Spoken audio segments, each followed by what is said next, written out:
Brett McKay here, and welcome to another edition of the Art of Manliness podcast. Well, I'm a dad. I know a lot of you who are listening are dads, or some of you have the goal of being a father one day. So this podcast is for you guys.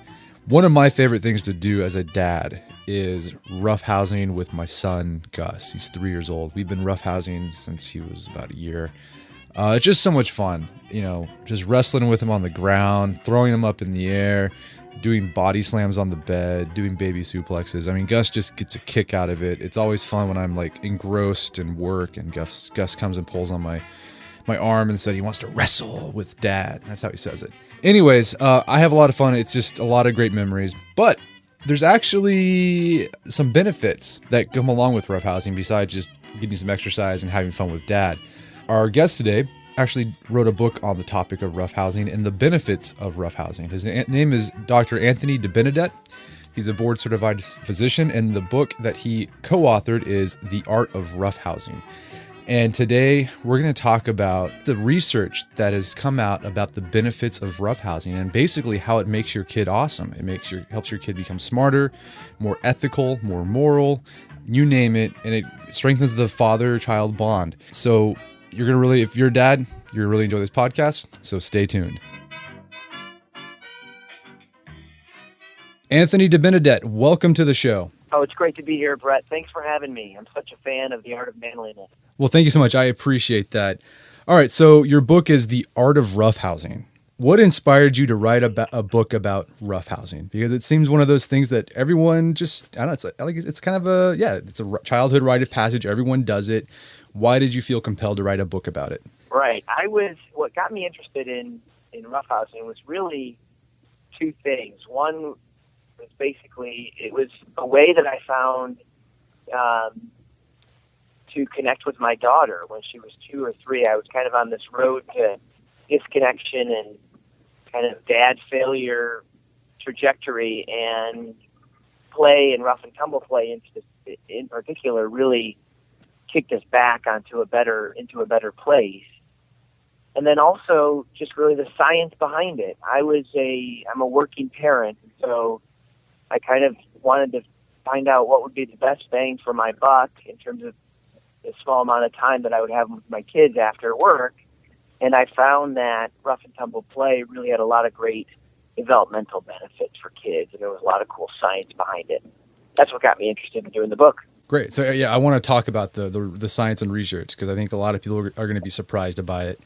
But before that, I mean, do you think roughhousing has a PR problem? Because we've written about roughhousing on the site, and we've done videos, and every time we do, someone's like, "Oh yeah, everyone says roughhousing it's people are trying to outlaw roughhousing."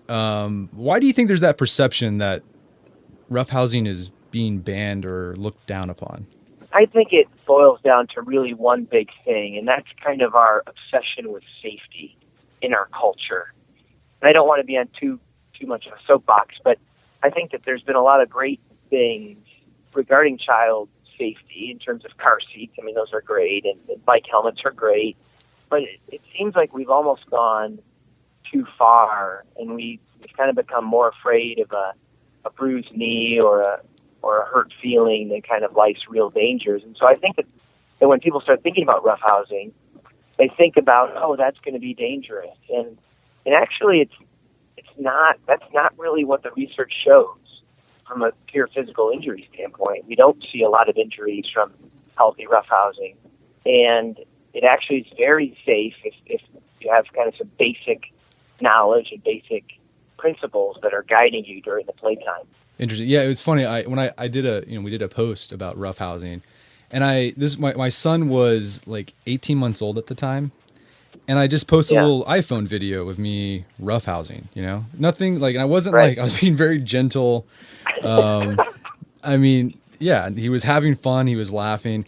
And then someone on Facebook said they're going to report me to Facebook that I was abusing my child. I mean, I was just like, wait, what? Yeah. And it's funny that the whole, there is sort of a reaction to the overreaction with safety. Because, recently we had this article in the Atlantic Monthly about, are we coddling our kids too much, or was something wrong with helicopter parenting? Right. And there's all this research saying that, we're actually hurting our kids by trying to protect them too much. Right, that's exactly right. It's that, and roughhousing fits kind of right into that paradigm, and in a lot of ways, kind of the roots of that paradigm, and that, we think that we can't be playfully physical with kids, that that's wrong, or that that's not our role as parents, and that we should be, providing structure and being disciplinarians and all of that kind of stuff. And really, the essence of their world is a playful world. I mean, that is their language. And when we roll up our sleeves and get down and wrestle or fall over and giggle with them and do those kinds of activity, horseplay kind of things, that's really where we're starting to really connect with them. We're speaking their language. Yeah. So let's get into the research, because this is the thing that fascinated me the most about your book. I mean, there's actually science that says, you should roughhouse. You should give your baby a baby suplex, basically. Right. So what does the science say about roughhousing? Yeah, the science is what grabbed me too, as kind of a trained scientist, and it really is there's three things that I tell folks, that three big benefits that kids get when mom or dad actually roughhouse with them, and that three things are intelligence, creativity, and connection. Those three things. And intelligence was really fascinating to me because, there's a lot of ways, first of all, there's a lot of ways to think about intelligence, but, from a purely IQ standpoint, when we think about brain development in kids, the biggest years of brain development are ages essentially from age 1 through 8, essentially. That's when a lot of neural connections are happening. And roughhousing causes something called simultaneous activation of the brain. And that really is the essence of brain development. That means that multiple parts of a child's brain are being stimulated all at once. So their cortex is firing, their amygdala is firing, their cerebellum, all these different parts of the brain are firing, and that is what's causing kind of neural connections to develop. And that's really the essence of brain development. The only analogy I can give to in the adult world is if you were running a marathon and you were at the same time getting a hug and reading a book all at the same time. That's kind of the analogy in the adult world, but that's really what roughhousing is doing for kids' brains. And that's, if you just talk about book smarts or kind of pure memory, your ability to memorize, which is basically, the foundation of when people say book smarts, that's what it's doing. It's creating the simultaneous activation. But even more so than that, going to some of the other benefits, or actually real quick on intelligence, because my favorite is emotional intelligence. And roughhousing does a great job of imparting emotional intelligence and emotional intelligence concepts into children. And the basic gist of that is that emotional intelligence comes down to two things. One is understanding your own emotions. And then the second thing is kind of a little bit more sci-fi, and that's being able to sense the emotions of others without really even talking to them. And roughhousing does a great job of teaching kids how to do that, because basically when you have a roughhousing play period, you have a rev-up time where kids start feeling really, really high energy really, really quick. And then there's a wind-down period where they start to understand what it feels like to have low energy, low emotion.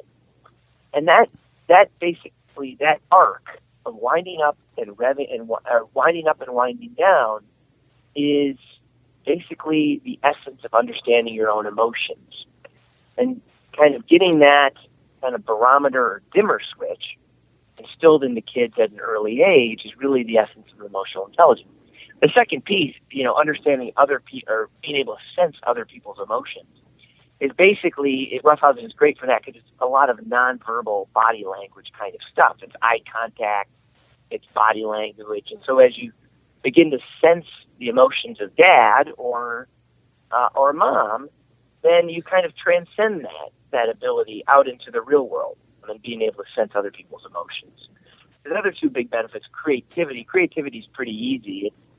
Roughhousing and wild and kind of horseplay is all about creative problems. So, kids love sharks and glaciers and volcanoes and things that explode. And so as you're kind of on the ground with them and throwing around pillows or jumping from cushion or mattress to mattress, You can inject creative problems into the playtime. Like, how do we get away from these sharks? They're going to attack our island. What do we do? And kids will come up with amazing, creative, imaginative solutions. And that kind of starts the wheels turning in terms of, and the research shows this, in terms of developing divergent thinkers. And that's what we want kids to be, and we want everybody to be divergent thinkers. And that's, the idea that there's more than one solution to a problem.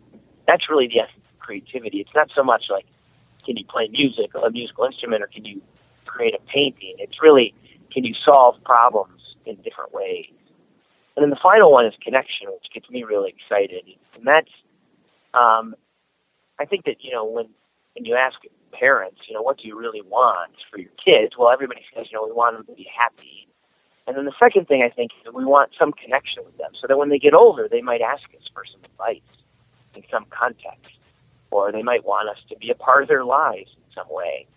And I think building that connection through roughhousing at a young age is really the amazing thing. And how does it do that? Going back to the brain, so roughhousing releases oxytocin, which is the cuddle chemical, which has been in the news and the media quite a bit over the past 5 to 10 years. A lot of research being done. Oxytocin is basically the biological basis of empathy. It essentially tells somebody that we're really there with them. It's released with like a genuine hug or a handshake or a fist bump, but it's also released during roughhousing. So kids basically, and adults too, kind of develop that biological connection early in that kind of playtime. Sorry, that was a long answer. No, I love it because this is it's like fascinating stuff. So intelligence, creativity, connection. And I can say from my own experience, like with my son, I've definitely seen that, especially the emotional part, because sometimes when you roughhouse, there are some shots below the belt, or you get a knee in the nose and like it hurts, and you're like, oh. And it's interesting to see my son come up to me, really, when he's like 1.5, 2, and say, "Oh, Daddy hurt," and "Daddy okay." Right, he'll attend to that. Attend to that, right? And that's because a lot of those chemicals are, exactly. Yeah, and he like says, "I'm sorry," and that's another thing too. Is like he's learned sort of like boundaries, right? Like he knows like what's he can't go too far with roughhousing because then it becomes sort of malicious. Right. He's learned to restrain himself a bit when we roughhouse. He doesn't like stomp on my face. Basically, he knows that's wrong. Right. Right. Exactly. So maybe that'll pay off later in the future when he's an adult and he be ethical. Okay, so you mentioned at the beginning that the reason you got interested in roughhousing because you have a daughter, and I thought we typically associate roughhousing like something boys do with dads, but you make an argument that girls should roughhouse too. Are there any unique benefits that the research has found that if dads roughhouse with their daughters that will help them in some way that's different from boys? Yeah, there definitely are. So real quick on the boys piece and kind of so roughhousing is really, what I try to tell folks, it's really for everyone. So it's for both boys and girls and moms and dads. There's no real gender bias. Mm-hmm. I think that dads and boys, it may come a little bit more naturally. That's okay. And just like for moms and girls, nurturing might come a little bit more naturally. But I think for boys, at least, roughhousing, boys, the most important thing for boys, I have 3 girls. So at least from what I've heard and what I've, as a man and what I believe is that the most important thing for boys to learn before they leave the house is actually that there's more to physical contact than sex and violence. And that's, if you can get that lesson in as a parent, you're really doing 90% of what will really be successful skills for your son.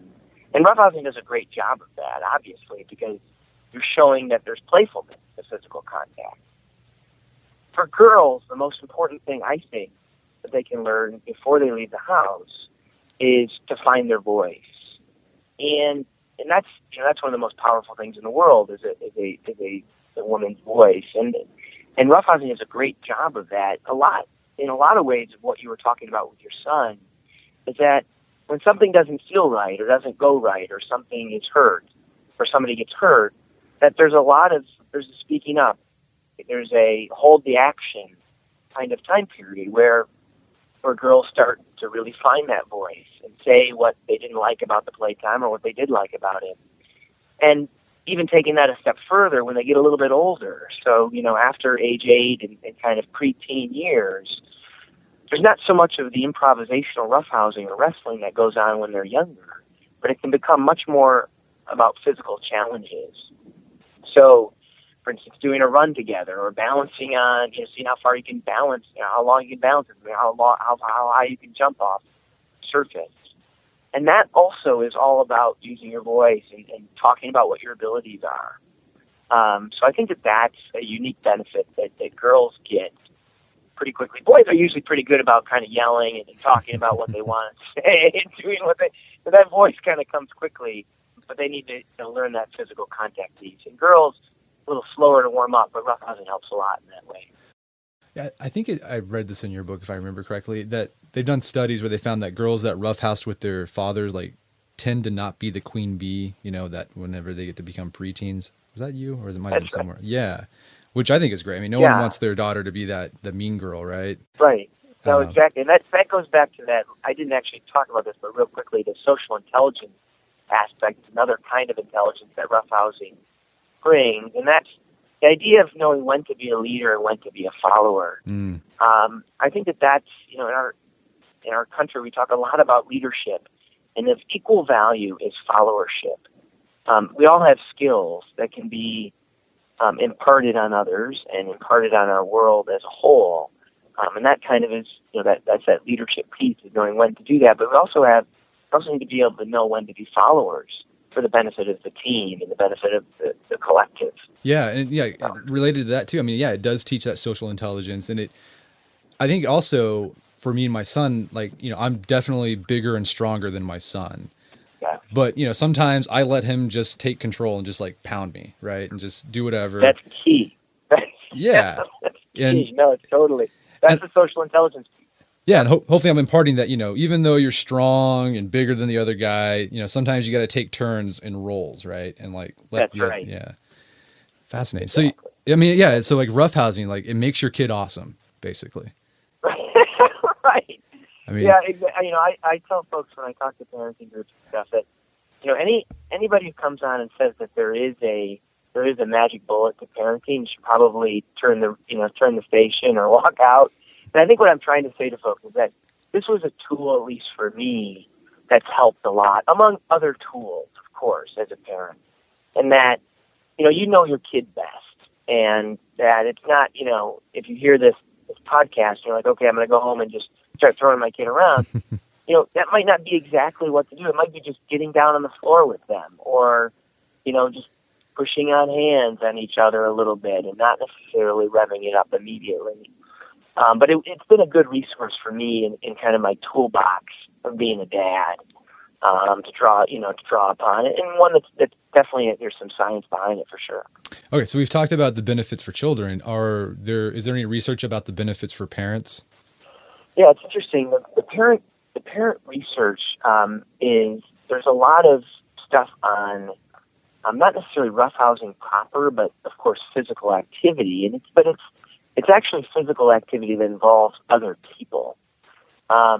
So there is some translation there, and mainly what I would say to that is that there's probably a cognitive benefit to playing in this way with your kids, cognitive in terms of kind of brain health.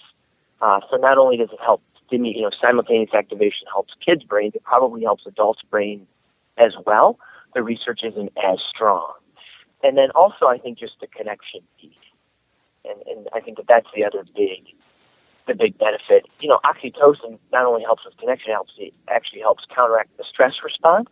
So if you're really, if you're feeling your stress level as a parent is really high, which a lot of ours is, including mine, that roughhousing, the release of oxytocin actually helps counteract cortisol. That's the other big kind of benefit in that sense. So.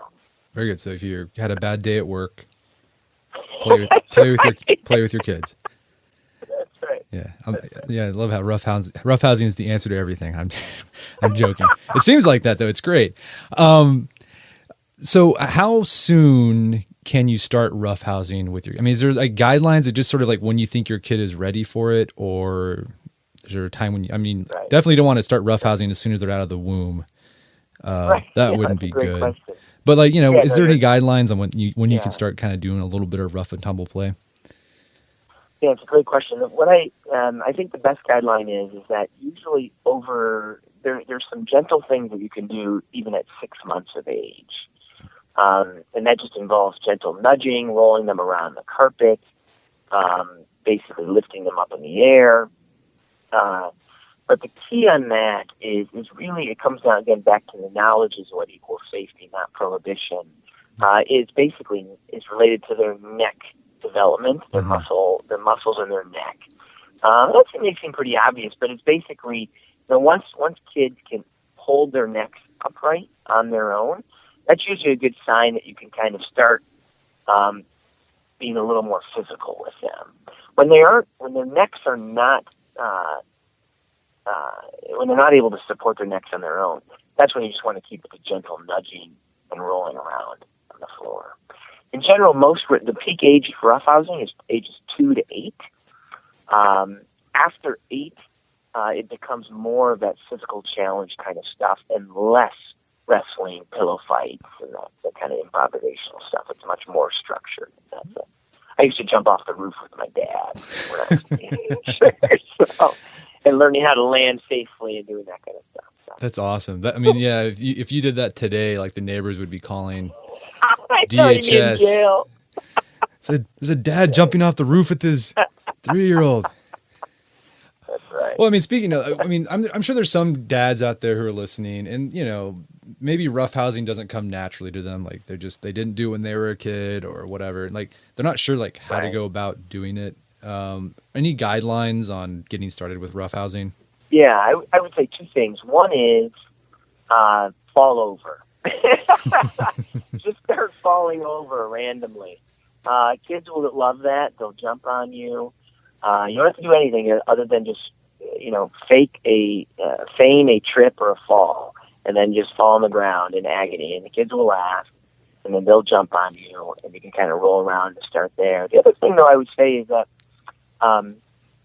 follow the giggles. And what I mean by that is that it's the joke or the playtime or the rowdiness will get old for you long before usually it gets old for your kids or child. And what that means is that just keep doing it. So fall over again, or throw them up in the air again, or have them climb on your back again and run around the house again. If they're liking it and they're giggling, just keep doing it, even if it feels like it's getting old.